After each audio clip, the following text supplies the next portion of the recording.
7:43 a.m. November 6, 2025.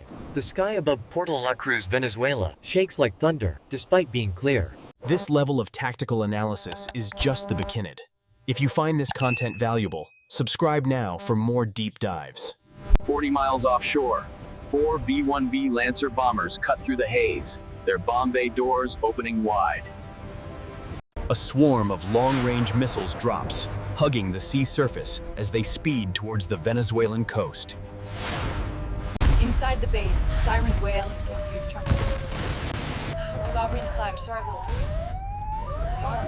Dark.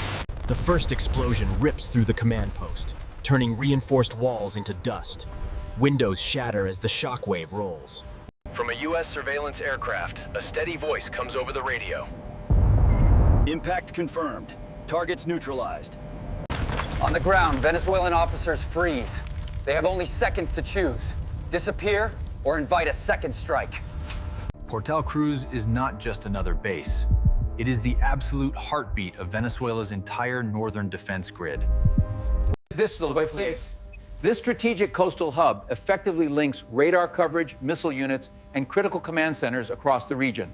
If this critical node goes dark, the entire north loses its eyes. Every drill, every patrol began here. The convergence data is clear. By 2025, over 80% of all transatlantic shipping and air traffic will... American patrols pass this location every single week. So do tankers, cargo ships, and advanced surveillance drones. This is why the place was more than concrete. It was the line deciding who sees, shoots, and controls. 3 days before the strike, Venezuela launched a massive military exercise, Fort La Costa 2025, to prove their strength. The goal was to show the world a modernized defense network, new radars, longer-range missiles, and foreign advisors. But the diplomatic notice was vague, missing critical details. In Washington, this silence sounded like a warning bell. To the people on the base, it was just another morning drill. To the Pentagon, a loaded gun. Behind the calm headlines, both sides were watching each other through advanced electronic eyes, waiting for the next move. For the Venezuelan soldiers, this wasn't about politics. It was about proving that their training and their pride mattered. They didn't know that one wrong signal, one single radar pulse too strong, could be mistaken for an attack. And when that mistake finally came, it wouldn't just destroy a base. It would shatter decades of balance. It's 6:14 a.m., 2 hours before the explosions. Inside the control room, the hum of machines mixes.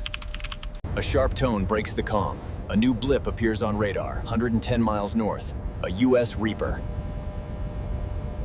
Target outside national airspace. No threat. Track it. The mode switches from search to fire control illumination. A hostile act, painting the target for missiles. Far away in Florida, Captain Ethan Caldwell hears the warning tone inside his headset. Long, flat, and unbroken. He checks coordinates, still 110 miles offshore. He transmits, "You are locking radar. Cease illumination." Static answers back. They're jamming us. In truth, the Reaper is deploying countermeasures, sending false echoes. Colonel Mendoza mistakes this defensive action for aggression. He tries to call Caracas for permission. The line is dead. Prepare Missile 1. Sir, outside range. Fire.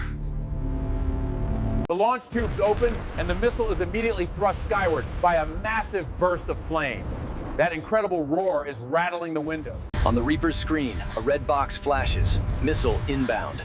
Caldwell drops altitude fast, flooding the radar with decoys. The missile closes, guided by heat. It loses lock, then reacquires. Caldwell whispers, "Come on," and dives. The missile detonates 2,000 feet short, showering fragments across the drone's wing. Warning lights flicker. Minor damage. Within minutes, the report climbs the chain, from AWACS to Central Command, to the Pentagon, to the Oval Office. The message is clear. U.S. drone attacked in international airspace. The order comes back. Locate, suppress, finish. In Porto La Cruz, Mendoza believes he defended his nation. In Washington, it is an act of war. At 6:45 a.m., the order leaves Washington. Neutralize the battery that fired. No public statement, no delay. The Pentagon calls it a measured response. But to those in the air, it means one thing: war. By 7:05 a.m., 2 EA-18G Growlers launch from a carrier. Their mission? Blind the Venezuelan radars immediately. Minutes later, their specialized pods scream electromagnetic noise across the sky. In Porto La Cruz, radar screens turn to snow. The backup system failed. It's overloading. We have to shut down the portal. At 7:12 a.m., the second phase begins. Super Hornets armed with anti-radiation missiles lock on the coast. One pilot calls Magnum and fires. The missiles streak low over the water, slamming into the glowing transmitters. The first impact completely wipes out the 36D radar. The second impact folds a concrete control tower in half. In modern combat, the rules are simple.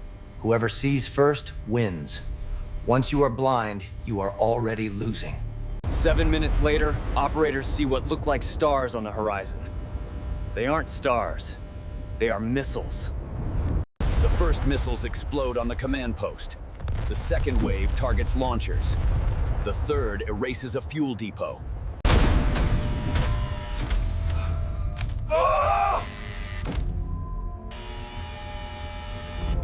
Outside, the air smells of burning fuel.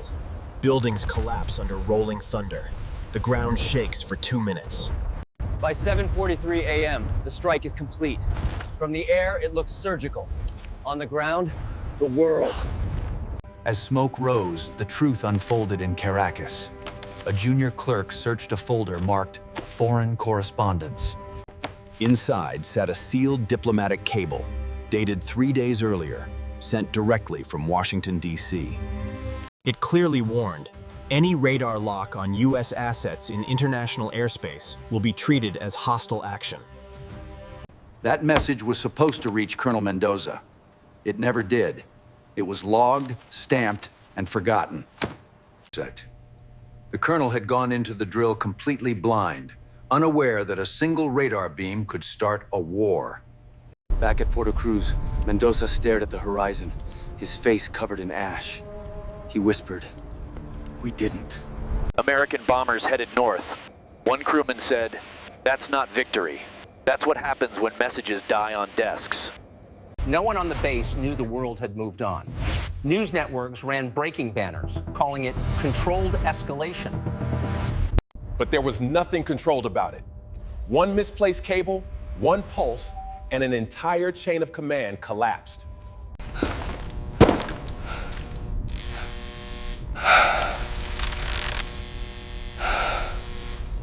From the air, F-22 Raptors made their final sweep. AWACS reported, picture clean. All hostiles are neutralized. At 8:30 a.m., the echoes faded. The world witnessed a 20-minute lesson in speed, precision, and destruction. The smoke could be seen from 50 miles away. The attack was over, but the consequences were just beginning. Emergency meetings filled Caracas. Colonel Mendoza was taken into custody before noon, accused of unauthorized action. He said nothing. In Washington, the message was short. The United States acted in self-defense. Analysts called it perfect asymmetric warfare. Every nation learned the lesson. In modern conflict, communication is survival. If you lose it, you lose control. Aboard the American carrier, there was no celebration. One sailor wrote, "We destroyed targets, not enemies. They never fired back." The strike erased 38% of Venezuela's air defense. But it truly destroyed fragile. History will argue who was right. The truth is simpler. In a world of instant decisions,